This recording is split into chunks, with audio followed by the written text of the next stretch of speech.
مساء الخير، عاملين ايه؟ يا رب تكونوا كلكم بخير.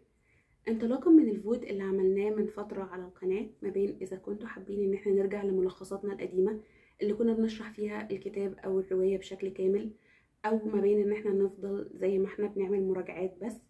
مش ناس كتير شاركت على الفوت ده، ولكن النسبة الاكبر كانت لصالح ان احنا نرجع لملخصاتنا القديمة اللي كنا بنعمل فيها يعني شرح كامل.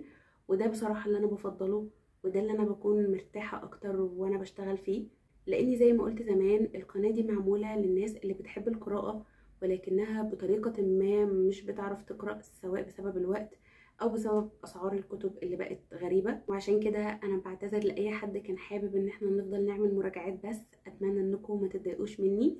وبالنسبة للناس اللي دخلت جديدة على القناة، احب ارحب بيكم جدا واعرفكم بنفسي. انا بسنت ابراهيم، ودي نوفيلا بي، قناة معمولة بقالها أكتر من سنتين وشوية. ما درستش أي حاجة متعلقة بالمجال الأدبي، لكني بحب القراءة جدا وبحب الشرح جدا جدا، وعشان كده قررت أشارك معاكم الحاجات اللي أنا بقرأها وأشرحها لكم هنا في القناة. وندخل بقى في حلقة النهاردة ورواية خلف الأبواب الموصدة للكاتبة بي إيه باريس.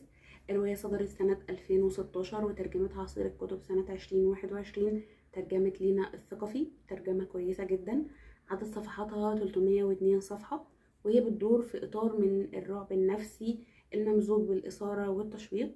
مش حابة أطول عليكم، خلونا أحسن نروح نسمع أحداث الرواية. بتبدأ أحداث الرواية عند جاك وجريس، زوجين عايشين مع بعض في منتهى السعادة، وده اللي باين للأصدقاء من النظرة الأولى، مع إضافة علامة تعجب لكتير من مواقف جاك مع جريس، زي إنه مثلا ما بيسيبهاش تروح أي مشوار لوحدها، ما بيسيبهاش تقعد مع أي صديق لوحدهم، ما عندهاش تليفون ولا بريد إلكتروني، فلو أي حد عايزها بيضطر يكلم جاك أولا، وكتير من المواقف المشابهة. لكن الموضوع بالنسبة لأصحابهم مش بيزيد عن مجرد غيرة زوجية وحب، مش أكتر. لكن اللي خلف الأبواب كان غير كده تماما. في البداية اتعرف جاك على جريس في الحديقة أثناء ما كانت في نزهة مع أختها ميلي اللي عندها 18 سنة والمصابة بمتلازمة داون. وقع في غرامها من أول نظرة، وقرر إنه يرتبط بيها بسبب حنانها الكبير على أختها. ولأن جاك كان وسيم جدا وملفت للنظر وأي بنت تتمناه، وافقت جريس فورا، خصوصا بعد ما عرفت إن محامي مهتم بالدفاع عن النساء المتعرضات للعنف. ولأن جريس كانت هي المسؤولة الأولى عن أختها ميلي، وده لأن أهلها قرروا التخلي عن ميلي بسبب مرضها، وافقت جريس فورا على عرض جاك بمشاركته الوصاية على ميلي، وكلها طبعا مواقف أثبتت حسن نيته كشريك مستقبلي. وبكده يفترض إن بعد ما ميلي تخلص مدرستها اللي فضلها فيها سنة ونص، هتتنقل وتعيش معاهم. ومرت الأسابيع بعد كده بسرعة كبيرة وهما بيجهزوا لفرحهم، لحد ما جه اليوم ده واللي كانت ميلي فيه هتبقى وصيفة العروسة. وفجأة بتقع ميلي من فوق السلم، وبيضطروا إنهم ينقلوها للمستشفى.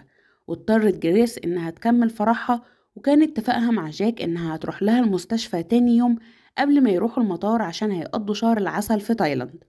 ولكن أول ما بيخلصوا الفرح وبيروحوا الفندق اللي هيباتوا فيه، بتتفاجئ جريس باختفاء جاك، وبتحاول إنها تتصل بيه وبتدور عليه في كل مكان، بس ما كانش ليه أي أثر.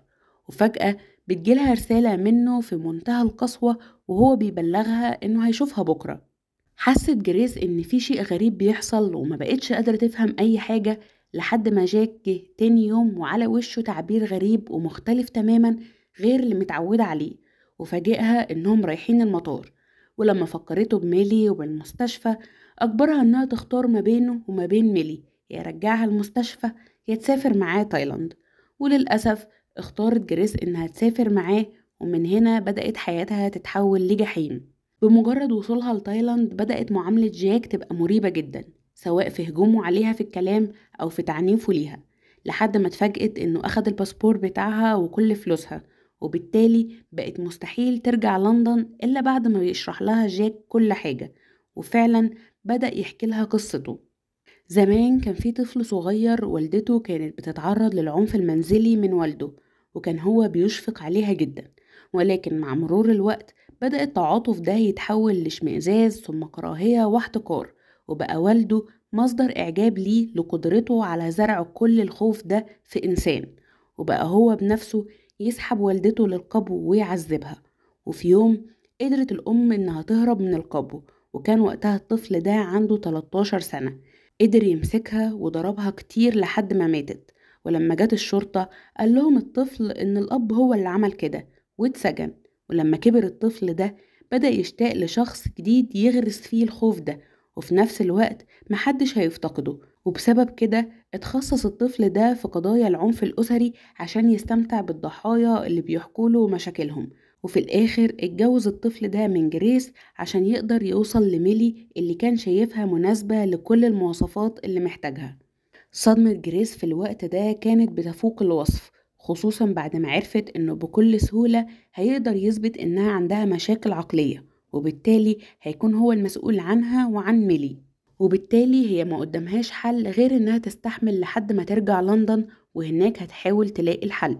وخلال الفترة دي قدر جاك انه يمارس عليها كل انواع الرعب النفسي، سواء كان عن طريق حبسها في البلكونة بالساعات او انه يمنع عنها الاكل. ولما حاولت تستنجد بالعاملين اللي في الفندق اتفاجئت انه معرفهم انها مريضة عقلية، وكان مظبط معاهم كل حاجة. واكتشفت ان الاكيد الوضع في لندن هيكون اسوأ، خصوصا انها بلده وسمعته هناك عالية جدا، واكيد هيقدر يمارس انواع تعذيب اخطر واكبر من اللي بيمارسها هنا. وفعلا قدر في لندن انه يحوطها من كل اتجاه، ما قدرتش تهرب منه ابدا، وكان معاها في كل خطوة. ومحدش صدقها لما حاولت تقول لهم عن اللي بيعمله. وفضلت الايام تمر وهو بيخطط لحياتهم لما تيجي ميلي، وبيجهز لها اوضة مخصصة للتعذيب، دهنها كلها احمر ومعلق عليها صور عنيفة جدا. وكانت الغلطة الوحيدة اللي عملها انه قال لاصدقائهم عن لون الاوضة دي، وانه اللون المفضل لميلي. وفي يوم عرفت جريس إن ميلي مصابة باضطراب في النوم، وإنهم في المدرسة كانوا بيدوها منوم. لكن ميلي كانت ذكية جدا، وكانت عارفة حقيقة جاك من يوم الفرح ومن وقت ما وقعها من على السلم. فقدرت تجمع كل الحبوب المنومة دي وادتها لجريس عشان تخدر بيها جاك وتهرب. ولكن جريس كانت أجبل من إنها تعمل كده، ففضلت تخطط لفترة طويلة جدا إزاي هتقدر تحطها لجاك وهو مش بيخليها تلمس أي حاجة، وطول الوقت حابسها في غرفتها. لحد ما جه اليوم اللي فاجئها فيه انه قرر انهم يروحوا رحلة لتايلاند. وكانت جريس عارفة انه هناك بيكون عنده حرية اكبر انه يمارس تعذيبه على بنات بيتم تأجيرهم لكده. لكن الغريب ان جاك اختار نفس التوقيت اللي هيكون عنده فيه مرافعة لقضية مهمة جدا. وللصدفة الغريبة خسر جاك القضية، وكان في حالة كبيرة من الغضب مكنته انه يطلع لجريس ويفضفض معاها. قدرت جريس بالحيلة إنها تحط الحبوب المنومة في مشروبه، وانتهزت فرصة إن هو دايخ وحبسته في القبو بعد صراع كبير ما بينهم. وحاولت تمثل الدور بإتقان، فحضرت شنطتها وسافرت تايلاند لوحدها. وكانت كل شوية تبعتله مسج تطمن فيها عليه، وأوهمت الكل إنه كان المفروض إنه هيجيلها تايلاند بعد يومين. ولما اتأخر اضطر أصدقائه إنهم يبلغوا البوليس، وفي الآخر لقوه ميت في القبو بعد تناوله جرعة كبيرة من المنوم وحبسه في القبو، فمات من العطش. وأول ما رجعت جريس للندن اتفاجئت بإستر صديقتها الجديدة اللي كانت دايما بتشك في جاك جاية تاخدها من المطار، بعد ما فهمت الحقيقة الكاملة لما عرفت لون غرفة القبو الأحمر. وده اللون اللي كان قاله جاك ليها عن غرفة نوم ميلي، مع إن ميلي نفسها قالت لها إن اللون المفضل ليها هو الأصفر. ساعدت إستر جريس إنها توضح للشرطة إن موت جاك كان محاولة انتحارية منه بعد خسارته لأول قضية في حياته، وأقنعتها إن مستحيل الشرطة تضغط عليها لأن جاك كان مفهم الكل إن عندها مشاكل عقلية. وبكده تكون انتهت حلقتنا النهاردة، يا رب تكون عجبتكم، وأشوفكم في حلقة جديدة من نوفيلا بي.